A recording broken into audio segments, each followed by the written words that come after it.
রাধে রাধে বন্ধুরা, তোমরা সবাই কেমন আছো? আশা করি ভালো আছো। আমিও খুব ভালো আছি তোমাদের ভালোবাসা আশীর্বাদে। তা 6:30 থেকে আমি আমার ব্লগটা স্টার্ট করলাম উঠান ঝাড় দেওয়া দিয়ে। তা ঘর উঠান ঝাড় দিয়ে আমার হয়ে গেছে। ঘর উঠান ঝাড় দিয়ে আমি বিছনাটাও তুলে নিয়েছি। বিছনা তোলাটা আর তোমাদের সাথে শেয়ার করলাম না। তা আমার ড্রেসিং টেবিলের পাশে তোমরা একটা বাস্কেট দেখতে পাও, এই যেটা আমি কলতলায় এনেছি। এই বাস্কেটটা আজকে আমি ধোবো, কারণ বাস্কেটটা নোংরা বলতে খালি রাস্তার সাইডে যেহেতু বাড়ি তো প্রচণ্ড ধুলো হয়ে গেছে। তা ভাবলাম বাড়িতে যেহেতু অনুষ্ঠান, একটু নোংরা থাকলে ধুলো ধুলো হয়ে গেছে ভালো লাগবে না। তা আমি আগে নোংরাগুলো আর কি সার্ফ দিয়ে একটু ডোলে ধুয়ে নিই, ভালো লাগবে, পরিষ্কার থাকবে। এর জন্য সব আমি কলতলায় খুলে খুলে এনেছি। আর এখন সুপ্রদীপ ঘুমাচ্ছে, কারণ সুপ্রদীপ ওঠার আগে, ঘুম থেকে ওঠার আগে আমাকে এগুলো একটু পরিষ্কার করে সেট করে রাখতে হবে। নাহলে কি বলো তো, এই যেগুলো ধুচ্ছি না, এই বাস্কেটটা নিয়ে ও কী করে ট্রেন গাড়ি বানায়, ট্রেন গাড়ি বানিয়ে ও খেলা করে। এর জন্য ভাবছি ও ওঠার ঘুম থেকে ওঠার আগে আমাকে এই কাজটা সেরে ফেলতে হবে। তা যাই হোক বন্ধুরা, একবারে স্নান করে চলে এসেছি, কারণ সব ঘরের জামা কাপড় কিছু কিছু করে সব ধোয়া হয়ে গেছিলো। আর এই যে বাইরের কতগুলো পর্দা, জানলার পর্দা, দরজার পর্দা ছিল, এই কটাই ধোয়া বাকি ছিল। তাই যে আমি এখন এগুলো কেচে একবারে ছাদে চলে এসেছি মেলতে। তা ছাদে জামা কাপড় মেলছি, এর ভিতরে দেখো ওই দেখো মোটর ভ্যানে করে আমাদের অনুষ্ঠানের বাজার চলে এসেছে। আমাদের দাদা ভাই আর ওই যে ছোট্টুদা, উনি আমাদের আর কি সব মোটর ভ্যানে মাল টেনে টেনে নিয়ে আসে। তা উনি এখন আমাদের সব বাজার আর কি সব ঘরে ঢুকিয়ে দিয়ে চলে গেল। তা ছাদে জামা কাপড় যা ছিল আমি মেলে চলে এসেছি নিচে এসে এখন দেখো আমি মাথা আঁচড়াবো। ক্রিম খুঁজে পাচ্ছি না, কারণ হয় সুপ্রদীপ হয় কালকে রাত্রে নিয়ে কোথায় ফেলে দিয়েছে, ও আর ক্রিমটা আমি খুঁজে পেলাম না। তারপরে ছেলের মুখের ক্রিমটা মাখলাম, মেখে এখন একটু গা হাত পায়ে তেল দেবো। তেল দিয়ে তারপরে মাথাটা আঁচড়াবো, মাথা আঁচড়িয়ে পুজো দেব। অনেক কাজ বন্ধুরা, বোঝোই তো বাড়িতে একটা অনুষ্ঠান থাকলে কীরকম কাজের চাপটা থাকে, তোমাদের তো সেটা আমি বলে বোঝাতে পারবো না, তাই না? তা কাল রাত্রে এই যে বেনি করে রেখেছিলাম, তা বেনিটা যে খুলে এখন এই যে চুলে একটু শ্রাম দিয়ে মাথাটা আঁচড়িয়ে পুজোটা দেবো।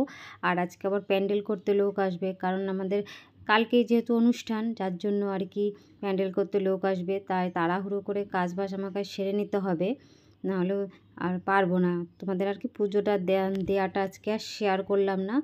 আর যেহেতু আজকে অনুষ্ঠানের আগের দিন, এর জন্য আজকে আর তেমন কিছু রান্না করব না।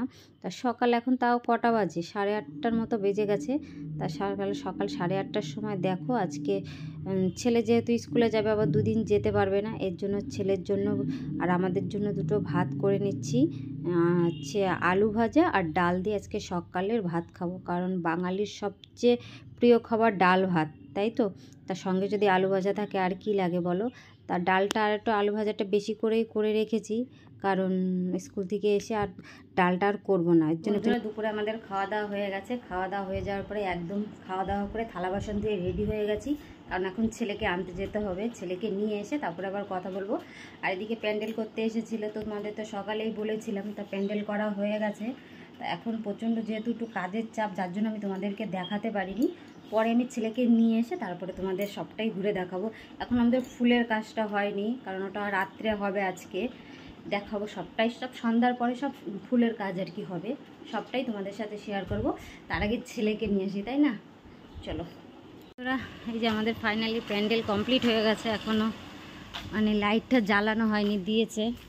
আর এদিকে দেখো উঠান মুঠান সব লেপা হয়ে গেছে, আমাদের সব কমপ্লিট হয়ে গেছে, কিছুই বাকি নেই। আর এই জায়গাটা হচ্ছে রান্নার জায়গা করা হয়েছে আমাদের এই প্লটটায়। এখানটায় চারদিক দিয়ে ডফসিন দিয়ে আটকে দেওয়া হয়েছে। আর এখানে রান্না যাবো, উপরে ত্রিপল টানিয়ে দেওয়া হয়েছে, এখানটা আর কি রান্না হবে। আর এই যে রান্নার জন্য আমাদের এই যে উনান রয়েছে, এই উনানেও রান্না হবে, আবার গ্যাস ওভেনেও রান্না হবে আমাদের আর কি, বুঝতে পেরেছো? আর এর মোটামুটি প্যান্ডেলের কাজ, খালি লাইটগুলো একটু লাগানো বাকি আছে, পুরো কমপ্লিট হয়ে গেছে কিছুটা। আর এখন ঠাকুর ঘরটা কমপ্লিট করা বাকি আছে। আর ওই যে আমাদের ওই প্লটটাই হবে কীর্তন আর কি, আর এই প্লটে খাওয়া দাওয়া হবে আমাদের। আর ঠাকুর অর্ধেক রং করা হয়েছে, হয়নি। আর আজকে রাত্রে সব ফুলের ডেকোরেট করা হবে আর কি, সাজানো গোছানো হবে। আর পরে দেখাবো সব কিছু তোমাদের, ঠিক আছে? আর এই যে প্যান্ডেল। তো চলো, এখন আমি ছেলে দিয়ে এসেছি, এখন বাড়ি এসেছি, এখন ঘরে যেয়ে জামাটা চেঞ্জ করি। বন্ধুরা, সন্ধ্যার পরে ছেলেকে প্রাইভেটে দিয়ে এসে আর তোমাদের সাথে আর আসা হয়নি সামনে, কারণ বোঝোই তো বাড়িতে একটা অনুষ্ঠান চলছে। তা তোমাদের দাদাভাই আজকে এত ব্যস্ত ছিল যার জন্য ছেলেকে আর প্রাইভেটের থেকে আনতে যেতে পারিনি। তা এখন 7:45 বাজে, ছেলেকে আমি আনতে গেছিলাম, ছেলেকে নিয়ে এসে বাজারে গেছিলাম। বাজার থেকে কিছু টুকটাক জিনিস কেনার ছিল, সেগুলো কিনে নিয়ে এসেছি। এসে দেখি কি ওরা প্যান্ডেলের আর কি ফুলের ডেকোরেট করতে ওরা চলে এসেছে। তাই যে ওরা এখন ফুলের সব করছে, আমি এসে দেখি অর্ধেক করা হয়ে গেছে, কিন্তু এখনও ঠাকুর রং করার জন্য, ঠাকুরকে সাজানোর জন্য আসেনি। আমার ভাগ্নে আর কি ঠাকুর রং করে, সে এখনও আসেনি, ও চলে আসবে একটু পরেই। আর এদিকে ফুলের সব কাজ করছে। আর বন্ধুরা, বাড়িতে একটা অনুষ্ঠান হলে বলো কেমন লাগে? ভীষণই ভালো লাগে, তাই না? আমার তো ভীষণ আনন্দ লাগছে, তোমাদেরও নিশ্চয়ই ভিডিওটা দেখে ভালো লাগবে। এদিকে তো ফুলের কাজ চলছে, আর এদিকে দেখো আমার ভাগ্নে চলে এসেছে এই যে ঠাকুরকে রং করতে। তো রং অর্ধেক হয়ে গেছে, এখন চক্ষুদান করছে। আর এখন বাজে কয়টা বলো তো? প্রায় 11টা বাজে। এই 11টার সময় আমি এখন চা করছি, সবাইকে চা দেবো, কারণ ওরা বাইরে চা মানে কাজ করছে, তাদের একটু চা দেবো। আর তোমাদের দাদাভাইয়া ভাত খাচ্ছে। তাহলে বন্ধুরা, ভিডিওটা আমি এখানে এন্ড করে দিলাম। আশা করি তোমাদের ভালো লাগবে। টাটা, গুড নাইট, সবাই ভালো থাকো, ভিডিওটা দেখতে থেকো।